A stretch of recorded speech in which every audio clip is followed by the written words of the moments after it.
Hello, it's Brother Paul again. I am going to continue on Joseph, the story of Joseph. And before I do, though, I want to remind you that we will be meeting together Friday evening at 6 o'clock. Now, we have not established the place yet, but I will post it on Facebook and I'll make a little video probably Thursday uh, telling you where to put on YouTube, or else I'll just put it in the comment section below this video, one or the other, telling you where service is going to be on Friday. We're having it on Friday because Stephanie and I and Rachel are leaving for a trip to the Ozarks on Saturday morning, and we won't be back for a couple weeks. So in that couple weeks that we'll be gone, we'll be doing video church again. And then once we get back, we'll set up a normal or somewhat normal. We're not exactly a totally normal church, but we'll be setting up a somewhat normal church schedule.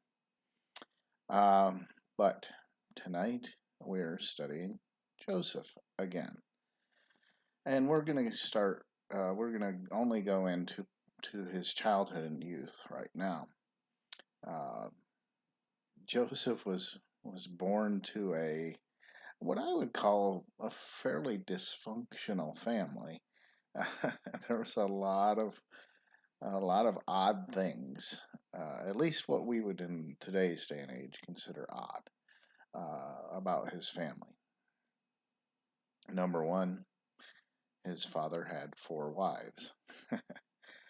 That's quite odd, and I'm not talking about multiple divorces. I'm talking about 4 wives at one time. His dad was known primarily, at least as a younger man, as a deceptive person. He was often deceiving people. But God had a plan for Joseph's father, Jacob, and before Joseph really began to see the Lord move in his own life, Jacob had changed considerably through the years, and God had renamed him Israel. And also, when Joseph was apparently still a teenager, his mother had died, Rachel. And so, where we're going to pick up today will be after Jacob is named Israel and after Rachel has passed away. But before we get into that, let me give you some ideas or some indication why I say his family was unusual, at least by today's standards. Number one, his father had 4 wives, as I mentioned. 2 of those wives were his own cousins, Rachel and Leah. Now, the reason he ended up with married to 2 sisters was because for all Jacob's deception, he was deceived into marrying the wrong woman. The way it happened was this, and you can find this in Genesis chapter 29. I recommend you read that entire story. But Jacob had fled his brother Esau after he tricked his father into giving him the blessing and given to Jacob the blessing that Esau deserved. And he had gone off to live with his uncle Laban. And while there with his uncle Laban on the other side of the Arabian Peninsula, it'd be about where the country of Kuwait is now, in that general vicinity, is where he had gone to. While there, he fell in love with Rachel, Laban's youngest daughter. And Rachel apparently was quite beautiful. But Rachel had an older sister named Leah who wasn't as beautiful. The Bible talks about something about her, her eyes. There was something about her that just wasn't as beautiful as Rachel. And Jacob fell in love with Rachel, and he made an agreement with Laban, his uncle, to work 7 years in exchange for having Rachel as his wife. And so after the 7 years, they had the wedding celebration, the marriage celebration, and apparently it was a fairly an affair involving a lot of drinking, because Jacob went to the bedchamber with his new wife, and when he woke up in the morning, he realized something. It wasn't Rachel, it was Leah. He had been tricked into marrying the wrong woman. And when he approached his father in law, Laban, about it the next morning, Laban said, "Hey, we can't let the younger one marry before the older one, so you had to marry Leah." Kind of uh, little trickery there going on. And so uh, they made an agreement that Jacob would serve another 7 years, and he would get Rachel also as his wife. And he so he had two wives. Well, Leah, who Jacob didn't actually love, as certainly not as much as Rachel. Rachel he loved very much, but Leah had produced a lot of children for Jacob, and Rachel was very despondent about that. And so Rachel came up with a conniving way to get around this situation. She said to Jacob that you take my handmaid, and she'll be kind of what we would call today a surrogate mother for me. And so Jacob, as his grandfather Abraham had gone along with a similar scheme, uh, did that thing, and along comes babies through that woman. So now he has three wives. Um, and Rachel raised them up as her own. And then Leah stopped producing children, and she said, "Oh, you take my handmaiden to produce children on my behalf, too."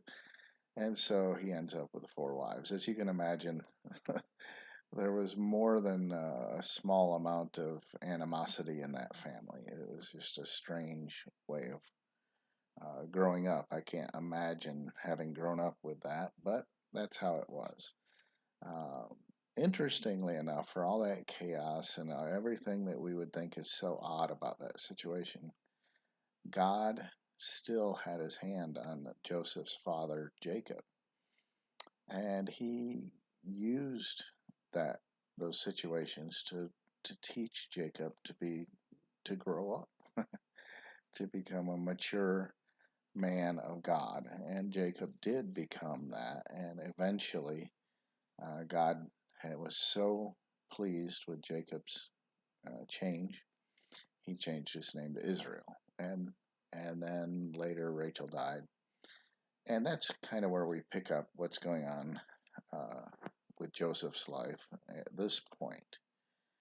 Um, Joseph was born in Genesis chapter 30, but we really don't read that much about him until we get to Genesis chapter 37, and that's kind of where we're going to deal with today.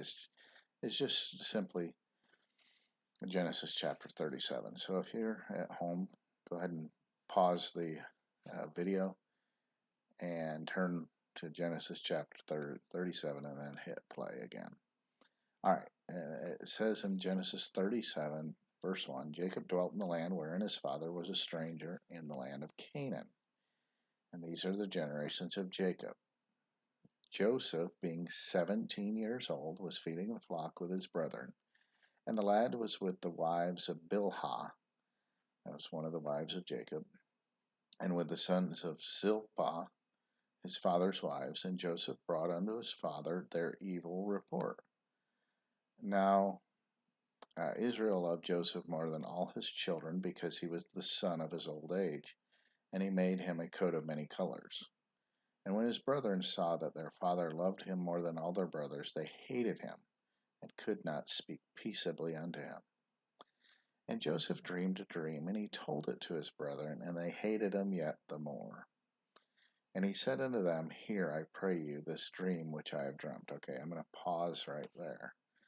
So Joseph, as a 17-year-old is wont to be, he would he had a dream, and it was it ended up being a prophetic dream. This is a dream that meant something about the future. I don't know if Joseph really understood the implications of the dream, or if he just thought it was an interesting dream.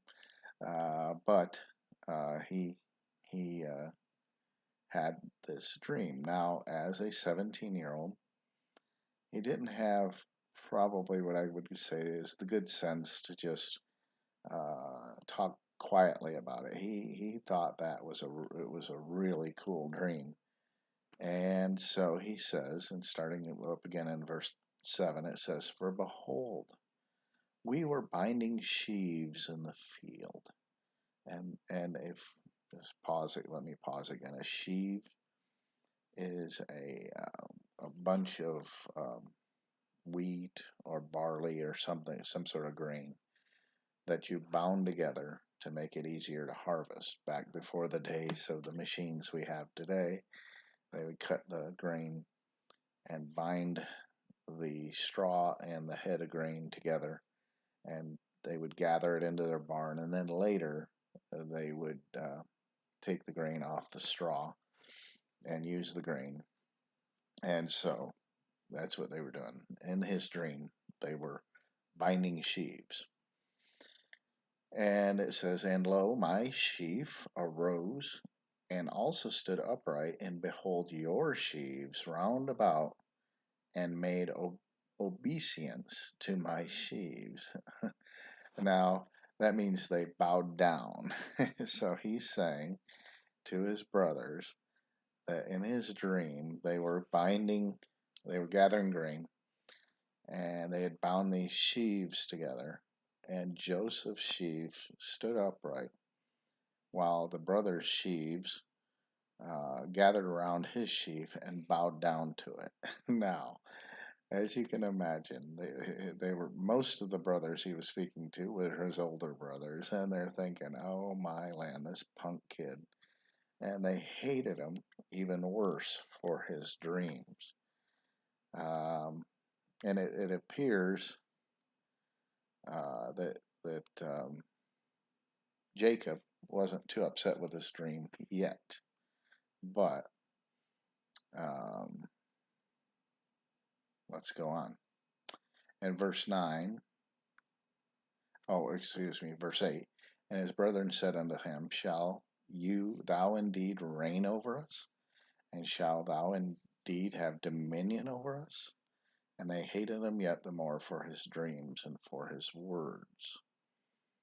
And verse 9, he dreamed yet another dream and told it to his brothers and said, I have dreamed a dream more, and behold, the sun and the moon and 11 stars made obeisance to him. And he told it to his father and to his brethren, and his father rebuked him and said unto him, What is this dream that thou hast dreamed? Shall I and thy mother and thy brothers indeed come down, bow ourselves to the earth? And his brethren envied him, but his father observed the sayings. So, that's kind of where I want to pause for a few minutes tonight as we talk about Joseph as a young man is beginning to receive prophetic visions. And I don't even think he understood them completely as what they were. He was 17. But God was priming him to be used in a mighty way. But the interesting thing about that, and this is something we all need to bear in mind. How many of you have met kids? And by kids, I mean anyone under 21. who you find extremely immature, and you think, oh my land, they're never going to amount to anything, right? It's and they may seem immature because, well, guess what? They are. That's the nature of being a child. That's the nature of being young. We grow. We get more mature as time goes on. I often think of myself in my teens and 20s and my arrogance and my know-it-all nature was really on full display sometimes in those ages. But God has used me and humbled me in many ways and caused me to go through some tough times to give me wisdom and to show me more about the way I should be towards others. You know, when you're young, you think it's all about you. And this is kind of where Joseph was at this moment. Just like his father, Jacob, Jacob had to go through a lot of trouble before he got the maturity to be able to discern things of God. And we're not getting into Jacob's life at this point, but Jacob went through a ton of things before God finally said, no, you've changed, Jacob. You're no longer Jacob. You are now Israel. And so it is with Joseph. You see, very young, at 17, God's hand was on Joseph's life, and he really had something in store for Joseph. But Joseph was going to have to go through some struggles. Joseph was not going to just suddenly go from 17 to, oh, look at me, I'm spectacular, no problem. I mean, he wasn't just going to waltz right into being who God wanted him to be. God had a testing time, a set of trials. It kind of, I think some of you may understand what I'm talking about when I say talk about this, and that is kind of a boot camp. When I was 18, I joined the Marine Corps, and you think, oh, I'm tough, I can handle it. I can do well. I'll no problem. They're just gonna, and I had visions in my head about what it was gonna be like, and it was nothing like I anticipated. Really, it was it was difficult, much more difficult in some ways that I never anticipated it being difficult, and other areas that I thought it would be really difficult, I was able to handle better than I anticipated. But the point is, it was a struggle I had to go through to to prepare me for the times that were to lie ahead. And as a Marine, I did end up going off to battle. I went off to a foreign country and spent a lot of time in some really harsh conditions. And I was prepared for it by the hard times I had struggled with as an 18-year-old off in boot camp. Really, the first time I was away from my family for any significant amount of time, and it was just a struggle. But it prepared me for the battle to come. And this is my analogy for what was going to come with Joseph. We see Joseph started out at 17. God was indeed showing him some things, but Joseph had to go through hard times where he could become mature enough to handle what God actually needed for him to do. God had a very unique position in store for Joseph. So, tonight, let me see. I think we're going to pause right here. I really don't want this to be too long. I want these to be segments to be fairly small and easy to digest. But you can read up what's going to happen next in Genesis 37, starting in verse 12. Because in Genesis from for the rest of verse 37, we're going to see Joseph's struggles begin, his time of growth and his time of being able to trust the Lord. Listen, folks, I'm just going to end with this little thought. We're going to see as we go on. Probably Friday night we'll be dealing with the next section on Joseph's life, and it involves struggle.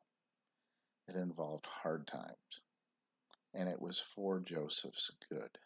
God allowed him to go through those times. You know, God could allow us to be just frivolous and just give us everything we want.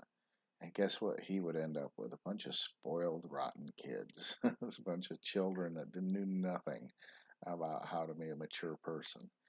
I'm sure all of you have met spoiled children in your lives, and it often doesn't help them in adulthood.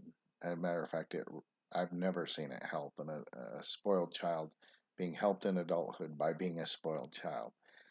And so in this situation, Joseph is being prepared, and he's about to go into the hardest period of his life that's going to last many years. And so Joseph went from a family, at least by our standards, seems a little screwed up. his his uh, his mom and dad are cousins. His aunt is also married to his dad. There's a lot of things that are odd. Um, he has 11 brothers. He has only one sister. You can just imagine, as one of the youngest children, you can imagine the picking on and harassment his older brothers probably gave him, especially considering that his dad doted on him so much. Uh, but that was just preparation for what was to come, because Joseph was being prepared to lead. I was going to say an entire nation, but actually two nations to safety through hard times. And I say two nations. One was Egypt. He was being sent to preserve Egypt through a time of struggle that the world was going to face.